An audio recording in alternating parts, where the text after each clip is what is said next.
Welcome back to Cover Slaves, the show where we play Warhammer 40k, and we totally enjoy it. Of course we do, I guess. With me is Kane. Kane bought his Eldar today. It's the only army I have. Oh yeah, because you're one of the diehards who has an identity and likes a certain race. Yeah. You really should have 4 different codexes in your army, though. I don't think I can with just Eldar. Well, no, that's not true. Allies and all that. One bound or something. Yeah, how about no? I'm doing, what was it? Red Scorpions? Red Scorpions, yeah. Yes. So that'll be interesting. I got Loth just to be an asshole. And we'll see how that goes. We're doing 2,000 points. Crusade as always, because it's the only scenario that matters. And so yeah, we have 4 objectives. I think we're doing... Hammer and Anvil. Hammer and Anvil, interesting, yeah. So short table edges will be fun. Yeah. Big outflanks. Yeah. And we're doing that Fear the Flank special what we got. So outflankers can assault if they're not in a vehicle or something. And you can assault from your own board edge, again, if you're not in a vehicle. Unless that vehicle is assault vehicle, I guess. Yeah. Which I think I have like a storm that can do that, maybe. So yeah. That's it. Eldar has none of that, so I don't care. Yeah, there you go. No Dark Elder allies for you. No. Alrighty, so we'll come back with like our armies and stuff, and then start the game. Hey guys, Kane here with his Eldar army yet again. Warlord trait for this one is my usual strategic genius, just because of a lot of reserves and outflankers and all that. The Warlord for this army is the Farseer, but you will notice Karandras is in this army. So I decided to have a bit more fun with 2,000 points, so I took him and his posse, which will be showing up turn 2 and coming on wherever they want, from whichever edge I feel like. So flanking Karandras and his team are 2 6-man Dire Avenger teams in Wave Serpents with underslung shuriken cannons and star cannons. Both the Dire Avenger teams have Exarchs. One of them has a Power Axe Shimmer Shield, the other has a Power Maul Shimmer Shield. In behind them is the Warlord Farseer with 4 Dark Reapers, one of which is an Exarch. They all have the missile upgrade. Farseer's stock. They are also in a Wave Serpent. No underslung cannon for them, but they do also have the star cannons. I'm going for a lot of AP2 in this list. Off to what would be your left here are 2 Scatter Laser Bike teams. So 4 Scatter Laser Bikes, the usual garbage. Off to the right, you have Forge World Hornets, 2 of them. They are squadroned.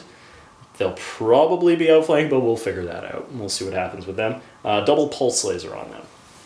So, in behind that, you have my back row, which is 2 Crimson Hunters, stock, no change in to the Exarch version, and a squadron of Night Spinners, because why not? So that's pretty much 2,000 points worth of Eldar. So here's my 2,000 points of Red Scorpions. Up front here we have Lias Isodon. Severed Moth. Or Severed Moth. There we go. And he's got, what would I do in here? I'm doing telepathy, so obvious powers are obvious. There's Shroud and Invisibility and all that stuff. Over here we got a 5-man scout squad, and they're in a storm. Right over here we have some bikes, 2 plasmas, and the sergeant's got a melt bomb. Here we have 2 tack squads and rhinos with grav cannons. Beside them, on the opposite sides, we have 2 Forge World Vindicator Dimos Pattern Tank Destroyers. In the middle, we have a Relic Scorpius with the Battle Kalek upgrades, so no cover. Behind them, we have 2 Ironclad Dreadnoughts with Chain Fists, Meltagun Heavy Flamers in pods.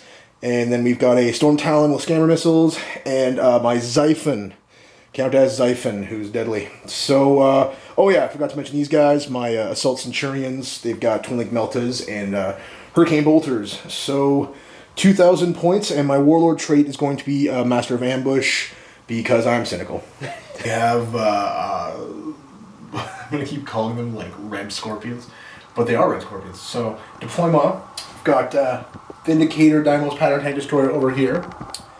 Got my 5-man tack squad and a rhino here with grav cannon. My Scorpius there, the relic, and it's sitting on an objective, which you cannot see. Got another Dimos Pattern Vindicator Tank Destroyer there. I infiltrated up over here with another tack squad there, and I infiltrated up here with Loth and friends. So, can't assault first turn, but who cares? Nice position. So yeah, Oh yeah, and it's Night Fight turn 1, so could be fun. In reserve, we've got my Zyphon here. We've got these 2 Ironclad Dreads. Of course, one's coming in turn 1. Got my Talent. Outflanking Bikes. Loth gave them Infiltrate. And outflanking Scouts. Hey guys, Kane here. So we're going to my setup. I got second, so let's see what we got here. So over here we have the Power Maul Dire Avenger team.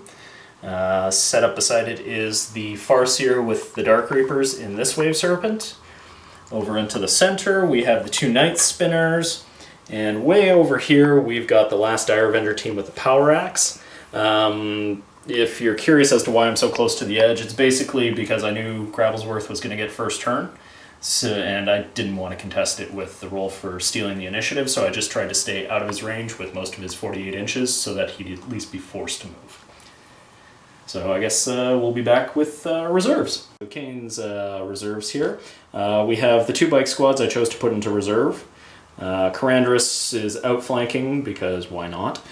I've chosen the Hornets to outflank, and both the Crimson Hunters have to come in from normal reserve. So that's pretty much it. Marine Red Scorpions turn 1. Starting over there, my pod came in, and my Ironclad Dreadnought got out. And he fired his Meltagun at Kane's Wave Serpent there, but he made his 3+ save, so that was good. Moving down over here, that guy fired 5 grav cannon shots into the same guy, and again, Kane is strong with the knight, so... You didn't get any 6s. Yeah, no 6s. Him, I got off Shroud, but I didn't manage to get off Invisible, so they're chilling out there. He's still got a 2+ invul save, so here's hoping he doesn't get one-shotted. These guys booted up about 18 inches just to get in position on the objective. My Scorpius moved 3 or 4 inches because Kane deployed very well and I didn't get a shot off. That Vindicator took a keyhole shot at the exact same Wave Serpent, and Kane made his cover save, so that was good. I only got 1 hit there, even with Twin Link, so not good luck on my part. This guy booted up from here a few inches just so he can kind of get a good shot down the fire lanes because the flanks are scary and we fear them. So, not the greatest start off, but I can't complain. We'll see at the end of Kane's turn 1. Alright, so end of Eldar turn 1 here. In standard fashion, I must keep with the tradition as best I can and took first blood. So what ended up happening was, we'll start over in this area here. The Wave Serpent that was jinking ended up turbo boosting all the way to the position here just to get away from the Ironclad. And this side seems to be getting kind of packed, so I'd rather stay in an open area. The command tank moved 6 here, unloaded the Dark Reapers. Farseer got Prescience off. Did get the Perils of the Warp, but I passed the LD check and burned my last warp charge to not take the wound. They unloaded over here into the Rhino, causing 2 penetrating hits, which actually caused these guys to be shaken from it, so they're only snap firing. And then the last wound on the Rhino was caused by the Night Spinners, who moved 12, fired the double barrage, got a single hit, he flubbed the 6+ stealth roll, and then I ended up wrecking it. Other than that, Wave Serpent over there fired 2 cheap pot shots into the Assault Centurions, hit Loth twice, and big surprise, didn't get through his 2+ invul. So other than that, I'll take first blood, I'm not complaining, and we'll see you at the end of Red Scorpion turn 2. So is the end of Red Scorpions, aka Marines, aka Deathwatch, turn 2. Almost all my reserves came in except for my bikes, so let's start over on that side there. My scouts came in from the outflank and ended up over there after turbo boosting. These guys who are snap firing just ended up running towards over there. My Dreadnought came around the corner, fired here. I believe he missed, but at least got them to jink. Attempted to charge there and rolled 3 inches. Wah, wah, wah. Really should have been playing APOC. I heard some guys here. My Scorpius opened up on this tank. Did I ever do the tank? Or didn't? No, you didn't damage the tank. Right, you got a 3 on the tank, but you got one of the guys. So I almost killed my some Warlord. guys there. Almost, yeah. Had a 50-50 chance killing Warlord, so that felt right. He dropped down here, got out, took a melt a shot, didn't hit, so C'est la vie, maybe next turn will run go better for him. Both planes came in. The Talon came and fired at them. I think got one guy, so can't complain. Yep. And the Xiphon came in, threw everything it had at him, and I hate Kane. So no, You got a whole point. And I got a jink on him, so it's something. This vehicle shimmied 1 inch just because it felt right. And the Scorpius, like I said, hit those guys. Last but not least, that Vindicator fired here, got a jink, and then got a hull point, so that's something. And I think the only... Oh yeah, he completely whiffed on Psychers. I got one on the community dice for the psychic thing, so he had a whopping 3 warp charge. I actually got off invisibility, and then Kane stopped it with 2 6s because he's a total asshole. So I'm not doing too good on the psychic phases game, fucking Eldar. But we'll see you at the end of Eldar turn 2. So, Kane here at the bottom of turn 2 for Eldar. All reserves came in thanks to strategic genius, and yeah, much to Gravel's chagrin. So, a lot of events here. So, we'll start over here. So, this bike squad came on, shot into the rear of this ironclad, wrecked it, and then got a massive 2 inches to pull back. The combined fire of the Farseer with the Wave Serpent, or sorry, not the Farseer, the Dark Reapers and the Wave Serpent reduced this tack squad to 1 guy, but he held, so good for him. Graph cannon. The Night Spinners just shuffled over to here because they were jinking, so I couldn't shoot with them really. This ironclad got wasted by the other unit of bikes that came on from reserve. Both Crimson Hunters came in. They're fired at the planes they're respectively pointing at. Both of them jinked. I got a hull point on that guy and blew off his assault cannon. He jinked with a 3+ jink, so I didn't get anything on him. But he is jinking, so he'll need 6s to hit anything now. I also tried with this Wave Serpent, which was entertaining because I don't usually shoot the shield, but I figured, what the hell, I want to try and do something to it, so I unloaded into it with everything. Got 6 shots on the shield and did jack shit. I missed completely. Hey. So, I can't complain too much. Yeah. This has been a pretty bullshit round. This Wave Serpent, which was originally over here, just ended up turbo boosting to where you see him now. It is worthy of noting that both the Wave Serpents with the Shuriken Cannons are still full of Dire Avengers. Yay! So, yeah. The Hornets came in and blew away the Damios. Got something like 4 pens into its rear and exploded it. Hey. And Karandras and his posse came in and wrecked the other Damios. Actually, Karandras on his own wrecked it. Fear the flanks. Basically. So other than that, it's been a very vicious round on Red Scorpions. As I said, I'm not complaining. He still has a bike unit to come in, and we're only at the top of turn 3. So we'll see you at the end of Marines turn 3. The end of Space Marines, aka Red Scorpions, aka Death Watch, turn 3. All my reserves came in, so I'll start over here. My bikes came in a very cheesy formation, and they lit up Kane's bike squad here. Combined fire from Plasma and Bolter took him out, so no charge for me. Wah, wah.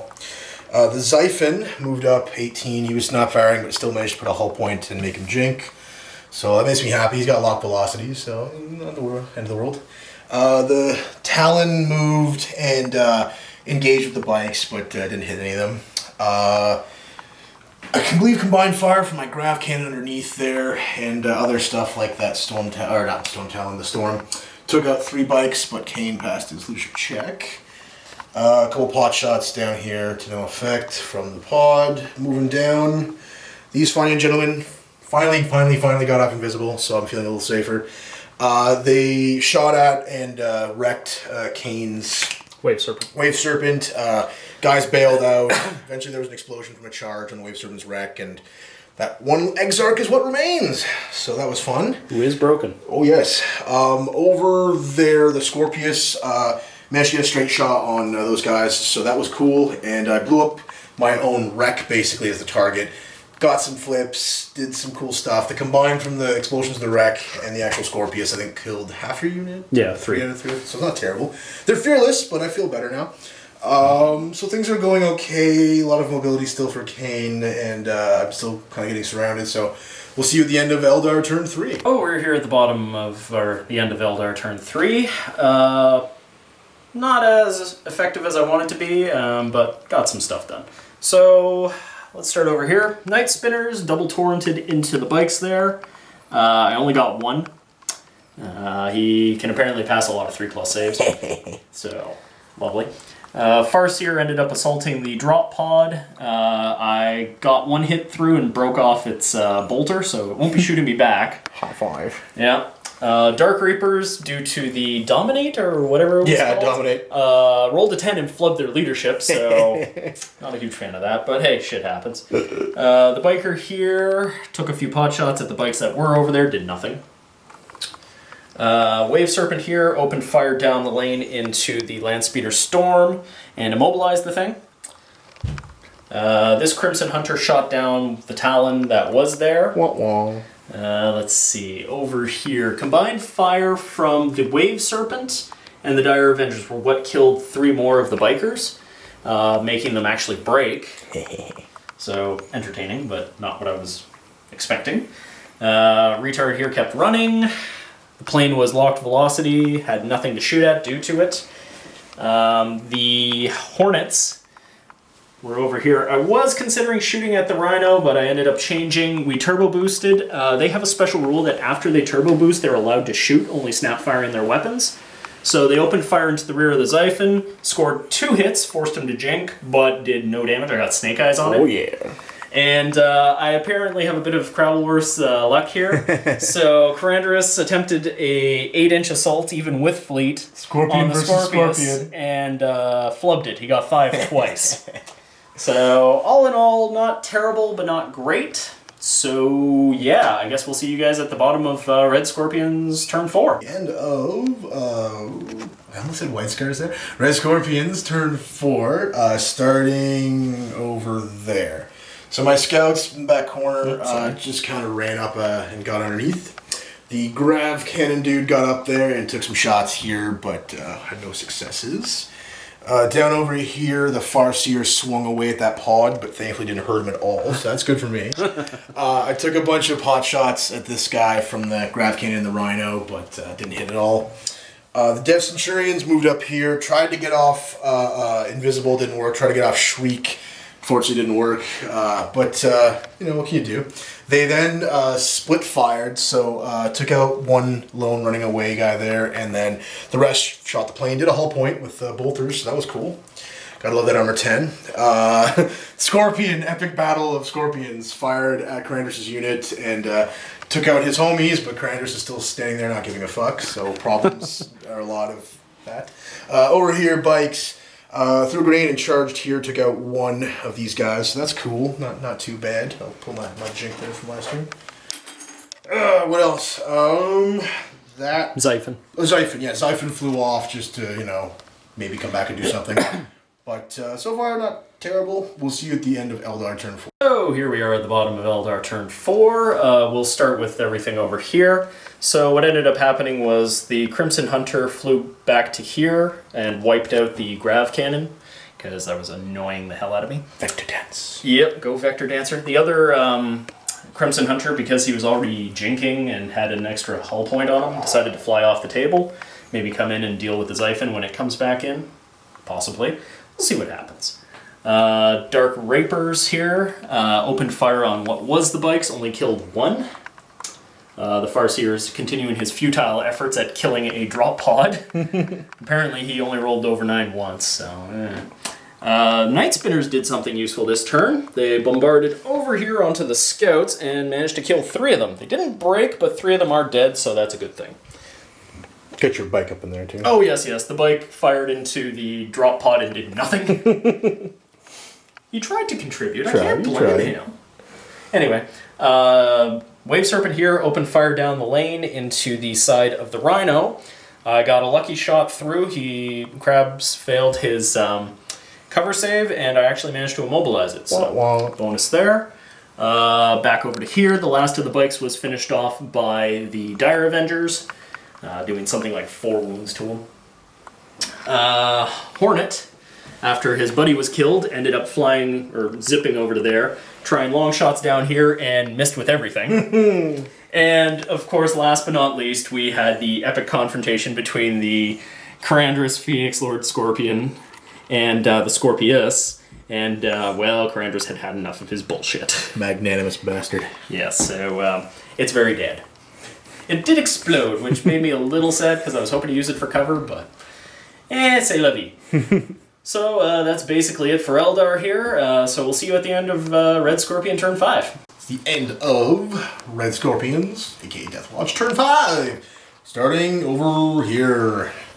Once again, some swings from the forest here, but no luck putting hull points on. Moving down, this pod took some pot shots at the plane, but no luck there. The scouts underneath just kind of moved in, trying to hide a bit from that plane.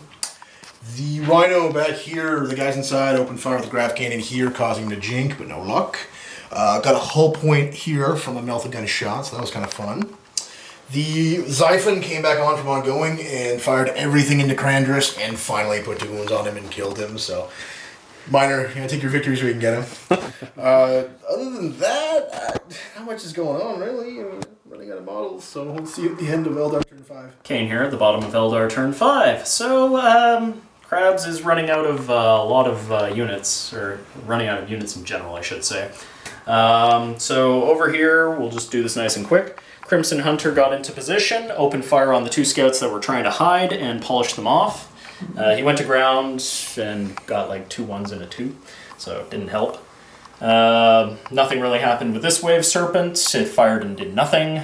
Reapers opened fire into the Assault Centurions. Managed to get a wound on them, so I'm not complaining there. Night Spinners opened fire onto them, got 5 wounds, and no... he passed all his saves, that's what it was. This Crimson Hunter opened fire into the Xiphon. He chose not to jink and managed to pass both of his 4+ cover saves. Let's see here. This Wave Serpent opened fire down the way, didn't do anything.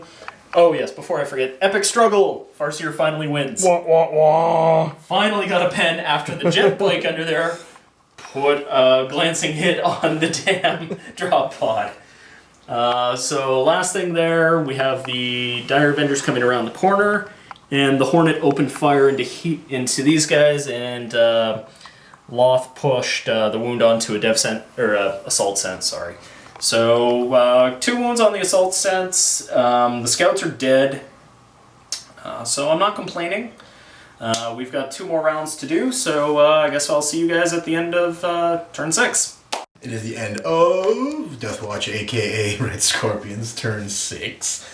Let's start over in this corner here. So this drop pod took a bullshit shot at Kane's flyer and got a 6, but didn't get another 6.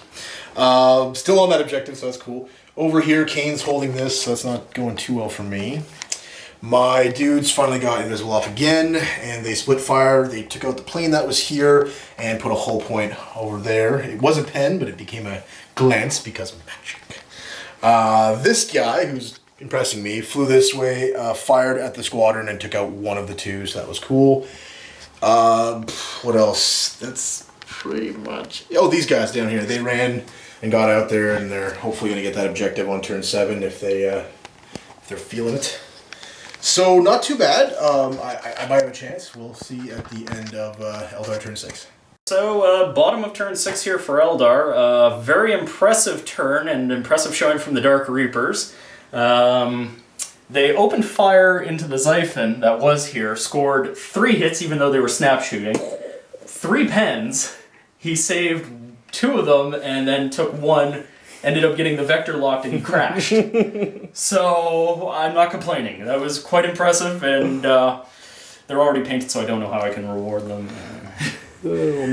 Nut tap. Yeah, other than that, Wave Serpent there, opened fire down the lane. Shuriken Cannon managed to drop 1 of the Assault Centurions. Other than that, fired a bunch of shit at the drop pod here, did nothing. Over here, the Night Spinner is where you see him now because he was jinking, so turbo boost to get there. Dire Avengers battle focused open fire at the Marines under the cover, did nothing. Hornet opened fire through the door and polished off 2 of them. Nice. They passed their leadership, but 2 are dead, so that leaves 3 of them who could potentially take the objective, so I'm happy with how things are turning out. So we are going on to our last turn, turn 7.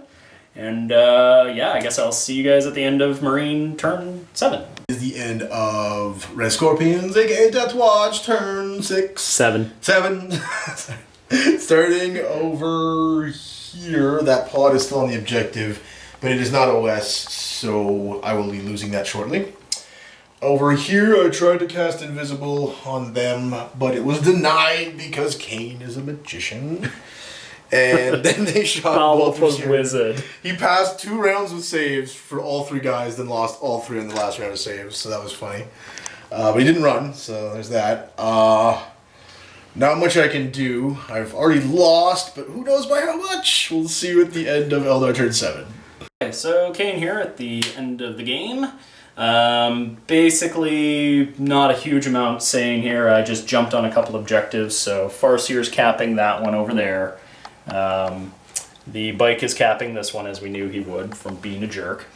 This one ended up getting taken by the objective secure Wave Serpents after I cleared off the Assault Centurions. And this one remains his. I unloaded a bunch of fire into it and still couldn't kill them. He did a good job with saves, so good on him. So at the end of the game, we're looking at both of us have Line Breaker. I have First Blood. He has 1 objective. And I have 3, so it's 11-4 in my favor. So I guess we'll be seeing you guys at the post-game show. Welcome to the post-game show. As always, I am Ben Crabblesworth and Eric Kane. Cool. So let's start right off the bat. You guys just watched us play 2,000 points of Red Scorpions versus Eldar. Kane, MVP. MVP, that's a tough one.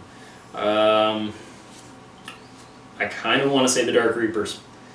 Just for the fact... The plane alone. They shot down the plane, they did... And that was snapfire.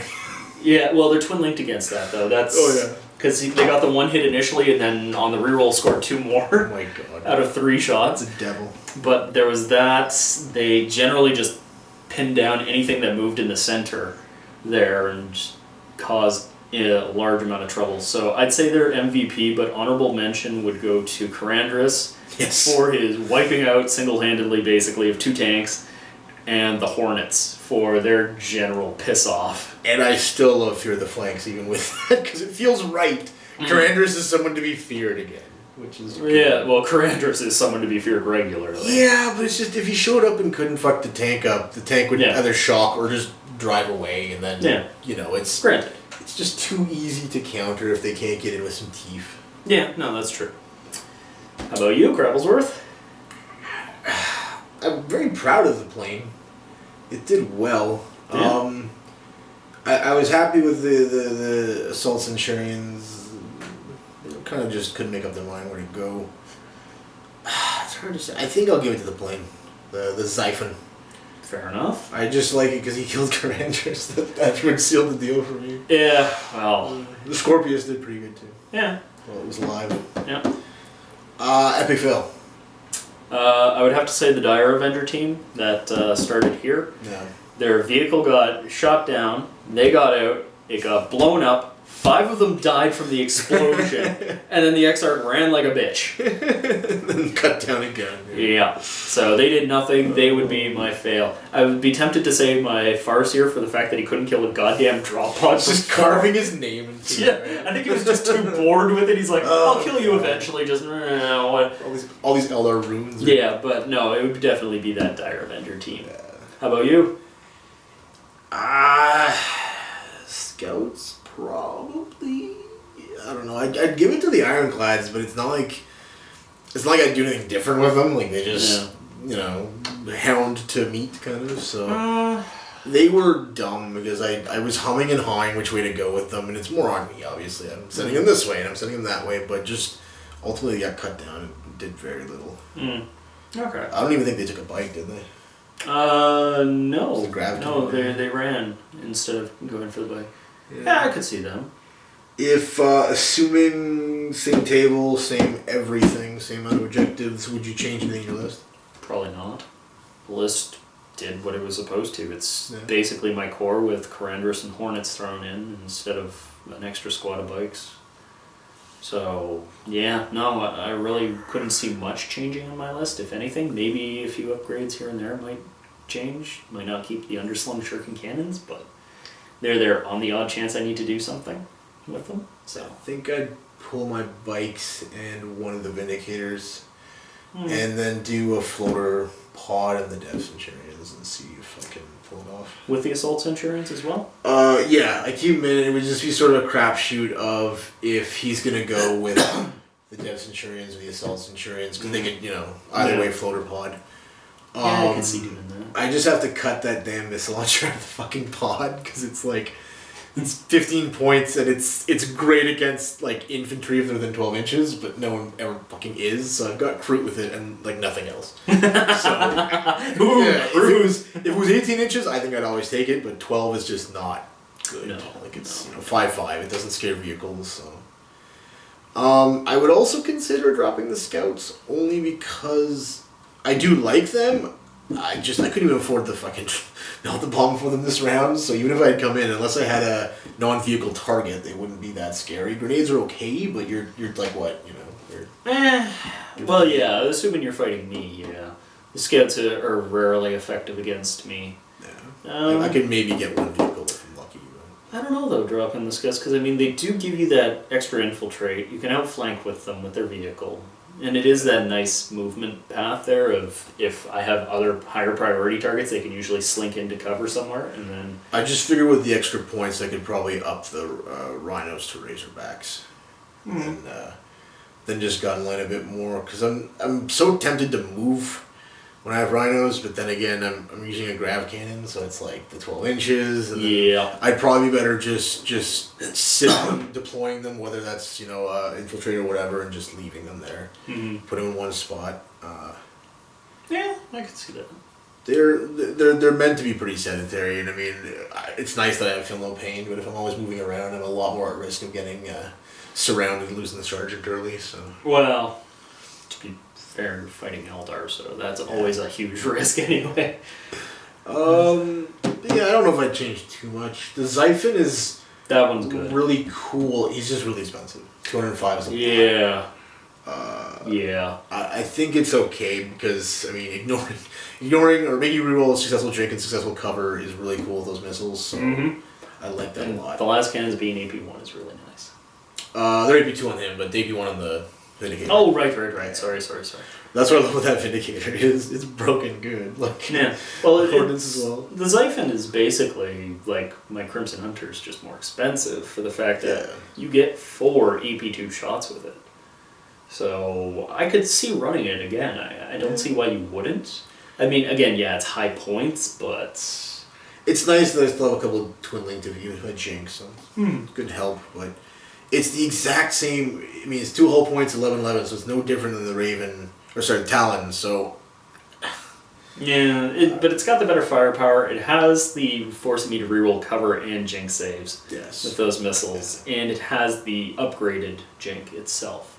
Nice to be agile. Yeah, that is a nice rule. You also said it was supersonic, I think? Yeah, so that's what, if it moves again in the shooting phase, it's going 18 instead of 12, or? If you flat out, if you, whatever it's called. Yeah, it gives you bonus movement. It might be nicer if that's like the difference between getting off the board or not, or something. It could be important, or you have to do that one turn where I have to get into that deployment zone, so the next turn I can set up my shot. Yeah. So, yeah. That was neat. Yeah. What else? Would you keep the Ironclads? Against you? Yeah, I think I still would. Only because the bets could have easily passed. You were fortunate to get behind me, let's say. Dealing with the 13 armor would be very different mathematically, because it wouldn't happen. True. The second you get around me, I'm dead. But yeah, well, it's unfortunate I can't charge out of a pod, but it's also incredibly fair. That'd be a little stupid. Yeah, I could see doing some mindfuck though. I could see going throwing the pods at the objectives and then just have them come in from reserve or something. I don't know. I wish I could give them outflank somehow, but I could even just see one. If it was normal deployment, I could see putting one and just coming in and assaulting for counterattack. Yeah. Against you, you'd probably be smart enough to remember, but if you forget, it would hurt. Yeah. So. Yes, well. They're not fast, but they hit like a ton of bricks. So. Yeah, well, that's why they died as soon as I could kill them. Turning For glance to pen, is that just shooting or anything? The shields and the other guys. Oh, the wave serpents? Yeah, is that just shooting? It's only shooting because the shield has no effect in combat. I was gonna say, even if it worked in combat, like I'm hitting at least 4 times probably, and then it's all strength 10, so it's all like auto pens basically. Well, the reason the shield doesn't work in combat is because the shield only covers the side and front arcs. Oh, that's cool. So the moment you get into combat, everything's against the rear anyway. I like that. It's a nice balance. The one that would work against them if I ever bothered paying for them would be the hollow fields, though, because the hollow fields just give you a flat invul once you move. I'm already missing ultra mean traits. It is funny just to throw that, like, oh, by the way, these guys are twin linked. What? Yeah. You know. Yeah. But I like Loth. I just have to get used to him. I miss the reserve help that Tiki gives me. Yeah, and Tiki's reroll for psychic powers. Yeah, that's sorely missed often, so it's funny. Picking your powers was nice, but... Yeah. I do like that, though, still, because when I'm making the list, I can kind of get my head around what the plan is. I might try the Biomancy next time. I just like the 2 options for just shooting with AP2, because Shriek, it worked out, I think, once this game. I think, yeah, you got a couple Dire Avengers. But it's just very often, even if you hit, you don't roll high out of over 9 or 10, so... Yeah. The no cover's nice on it, but... Well, yeah. No cover, no armor. Yeah.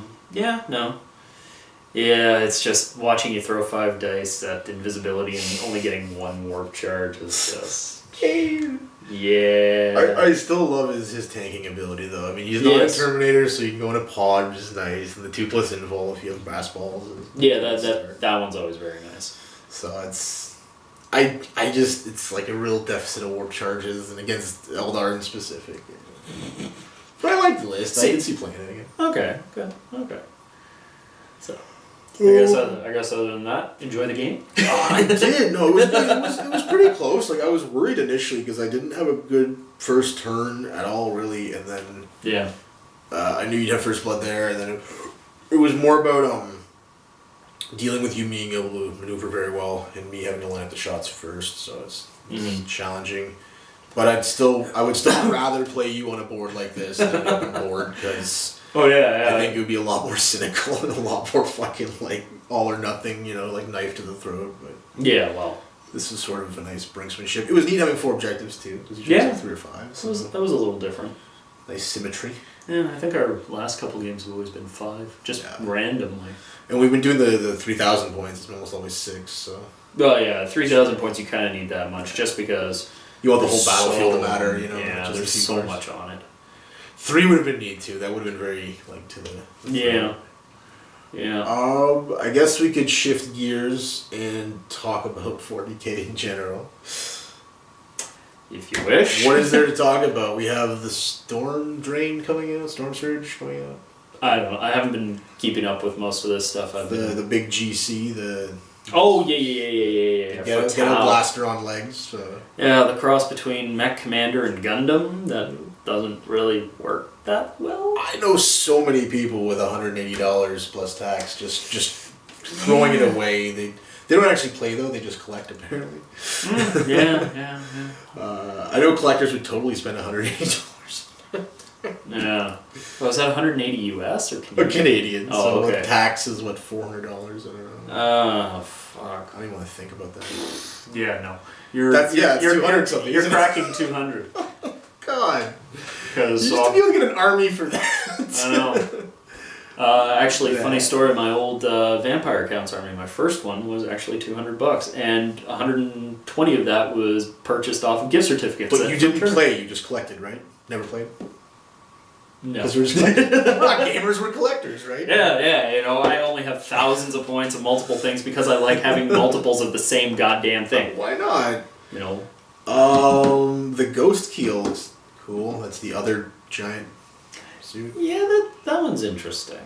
It's the stealth suit robot thing. Yeah, but again, it's still one of those, it's the cost of these things. It's only $90 plus this 100. It's like a Riptide, basically. Yeah. Where's the Riptide at? 120 now? Fuck me, who knows? I don't know. I don't even know if the price has changed on that sucker or not. Maybe it did, we just didn't notice. It was like a stealth price increase or something. Stealth suit, stealth burn. What do you think of AOS, Eric? Tell me, regale me with your stories of AOS. So, Kings of War is a very good system. Why are you being so negative? You have to like it, right? I mean, fuck that, no. Well, I read balls, so Larry Vella tells me what to think. Oh, he does he? Yeah, he's a special person. Yeah, no. For those of you who actually haven't looked at the system, if you want old actual tactical combat for fantasy, go to Kings of War. Their actual initial rules are online and free. And they are deliberately sticking the knife to GW successfully by coming out with lists for all of the armies that GW dropped. It's good they're doing that. Yeah. You know, it keeps some people happy. It's Alessio Calvator who made the rules. The fifth head man. He's a smart man, that Alessio Calvator, right? But yeah, no, Age of Sigmar is... I've watched tournaments of it. Sorry, a tournament of it. A play date. Yeah. No, there's so many things in it that are completely unbalanced. Dwarven flame cannons with an engineer, for example. Because you know how the mortal wound system works, right? I'll pretend to. Okay. I'll just give you the brief overview. Most things in this you have to roll to hit. It has a specific value. Yeah. You put the engineer with the flame cannon. The flame cannon doubles its amount of dice it rolls for mortal wounds, which are wounds you get no saves against. Yeah. Unless they're... unless you have a special invul of some kind. Very few things do. And where the flame cannons usually need 4s to go off, the engineer just makes them go off. Oh, good. Yeah. So, you know... But I'm sure there's a lot of points for that. There's no points. Oh! I'm sure everyone is Jervis Johnson and loves asymmetric gaming. Yeah. Because that's nice to friends to do. If you want an amusing anecdote, no names because I don't actually know the names. Guy picked up the Age of Sigmar starter box because he wanted to do the corn, whatever they are. Wanted to test out the game though. This was back on the anecdote there. Guy picked up the army box there, wanted to play the corn army. Wanted to test it out though right away, so one of the guys who happened to be a local sat there and said, I've got my army with it. Ended up, they played the same amount of wounds. The local ended up curb stomping him completely, even though, you know, they were both like, well, this is the rules and all this stuff. And the guy took the starter set and went I want a refund. So, yeah.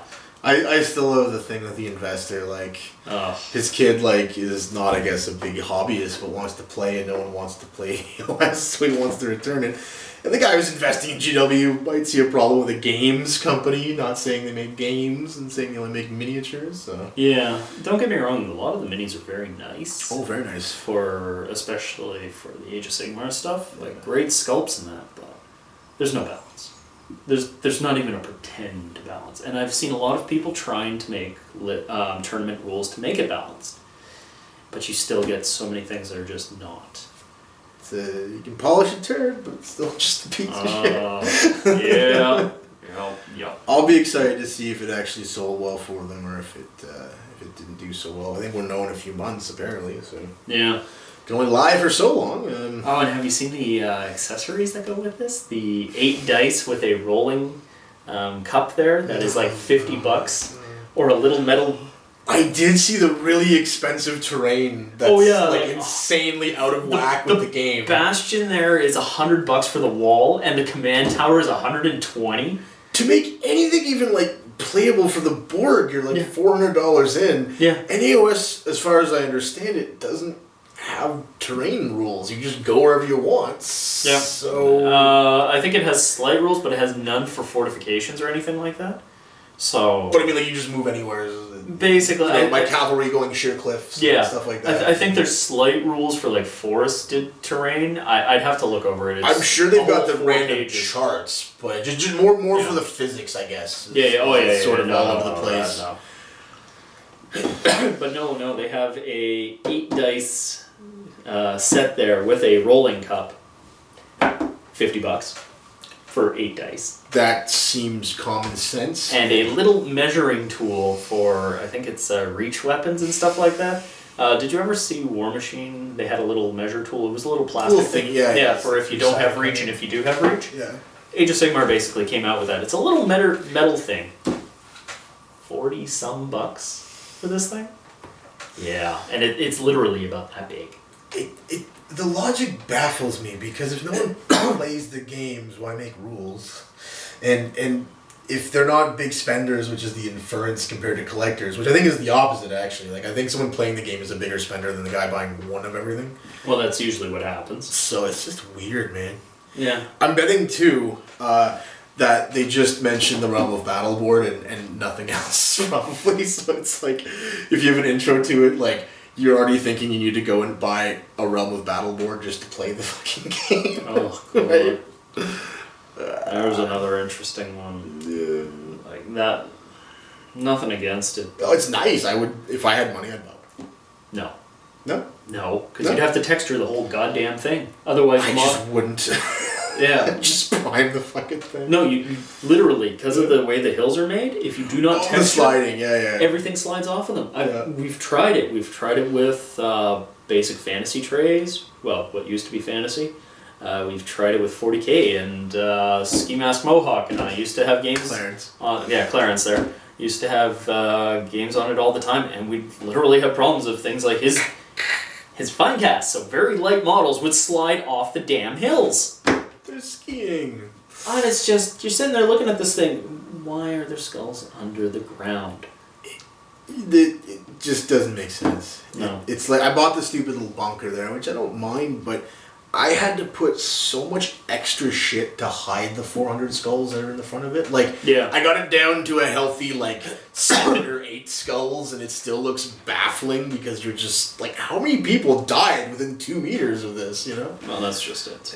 And then they Well, get the Decadians no. all Died around. and decomposed. Yes, yeah. Or, got all killed by weapons that removed all their flesh. Exactly. Like, I know there's a lot of those around in 40k, but you're not going to be fighting them all the time. I guess we'll end with a brief discussion of how Fear the Flanks affects the game, for better or worse. What are your thoughts? It's interesting. What are your concerns? Certain armies won't be very good with it. Kron, for example. Does Kron have nothing that outflank for assault? Well, if playing our way, you could give them the You could. ambush, I guess. You could, but most people probably wouldn't, because I think there's a few better traits under the Kron table. Yeah, there could be. Tau, as much as Kroot are okay. Oh, Jay's been cleaning up. Yeah, but he's been going... I've seen a few of the reports, and it's fine when you have soft targets to go after, like the Thunderfire and stuff like that, because then it's just a swarm of wounds. But you come into something that's an armored vehicle list, or you run into the issue of someone has hard stuff, that the Kroot show up and go, oh god, no.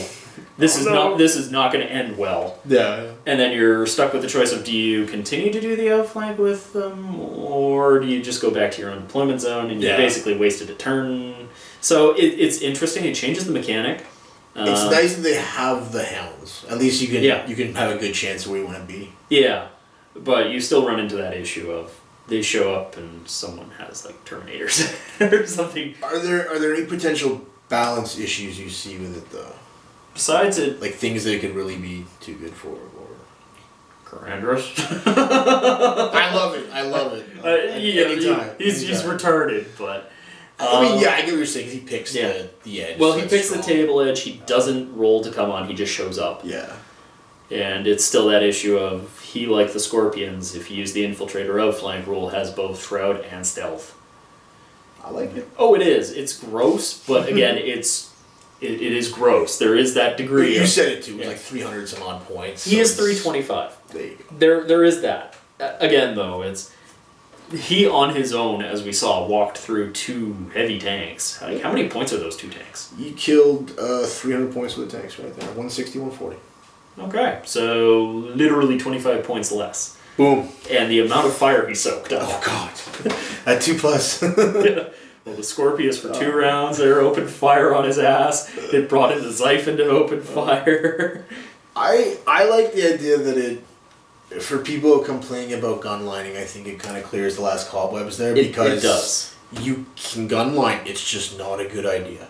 It is. Because you'll really be boxed in, and if they can get around you to start, and then come on, someone and really kick your ass. There are some, it does stop that. It does change things, as I said. It's not that it's a bad thing. It's just it kind of favors Marines and Eldar for the fact that they actually have good outflanking assault units. Yeah. But other than that, it changes the dynamic. It doesn't really make it bad or make it better. It gives us more of that, as you've said, fifth ed feel. Fifth ed flavor. And it does stop the gun line from just hunkering in a corner and going, no, I'm not coming out, because you get one of those units that shows up on the flank and it goes, I'm going to enjoy this. I mean, it might help NIDS. I don't know. No one around here plays NIDS that much anymore. I think if it can get people to be utilizing reserves more, that's really the key. If it doesn't do that, yeah. When I look at it as, even if it doesn't change everything for a certain codex, it doesn't really hurt that much. No. Because I just look at it as the codex it doesn't fix any imbalance, but it can't. It's just like it's one rule that can't do much. Well, yeah, it doesn't. You can't fix a broken system with one rule. That's just it. It's the general issue of you'd have to go back, scratch everything, and go back and actually point out everything properly. Yeah, and even if you did, it's still the problem of like internal balance as well. Like you look at some armies, like why does this army have everything? Like it's got all the unit types, let's say, and other armies don't even have like an MC or a jet bike or this or that. That's what's weird to me, especially with the way they did allies, and especially on the Imperial side. It's you can fix anything you're lacking because it's all one big codex essentially. So. Basically. And then we get into the fun of detachments. I'm not going to rant on that. It's just, if we're already in agreement that the points in general in the game are not always spot on, then you add free stuff. Yeah. I think we've just gone out the window on that one, but... Well, it has. I don't like APOC, I like 40k, so... Yeah. The odd APOC game was okay, but that was before it got weird and with the wizard hat of I get to call down shit. It's funny because they still sell APOC, but they didn't even update it for 7th. Like, nothing would make sense in it, even though it throws out a lot of the rules. Yeah. Like, think of something as insane as the psychic phase when you've got, like, 5 people on each side. How does that work? Yeah, how does the rule work? Because if you're going by the normal interactions, i.e. like who's friendly and who's this, that, and the other, it's really complicated. Yeah.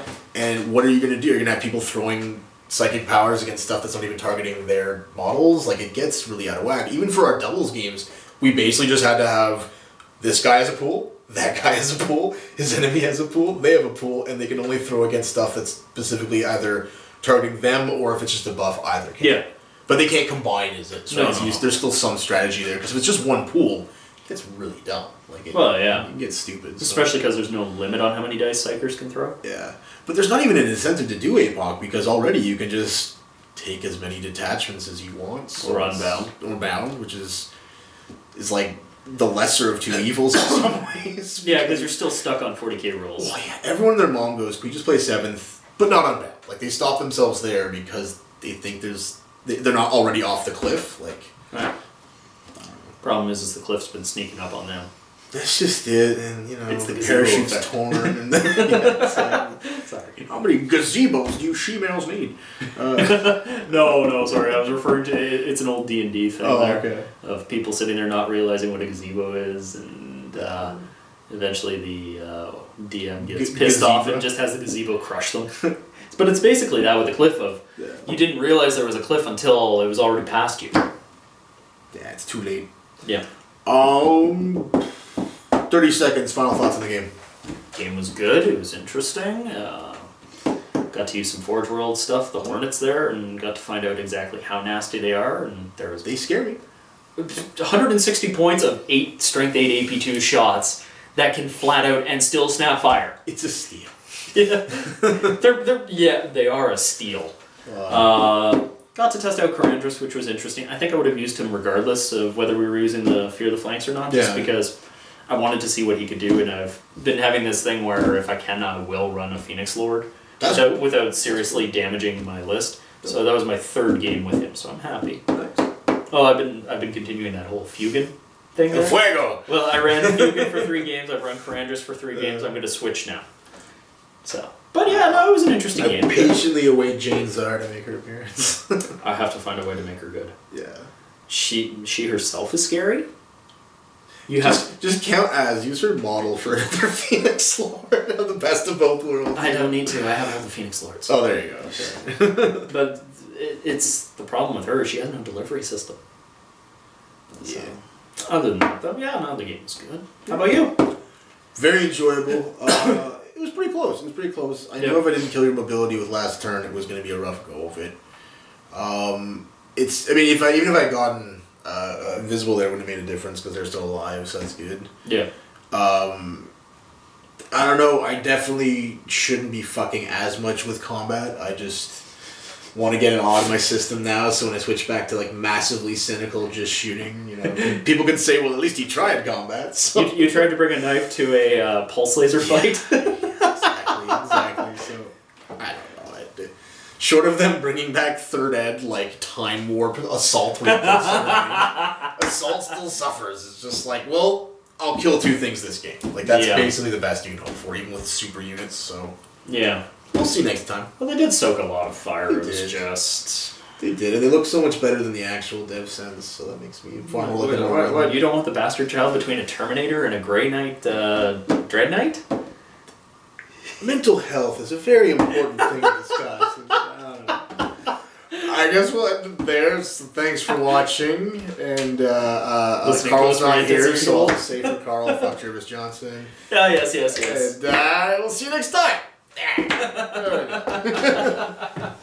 Oh boy. We kid, Jervis, we kid.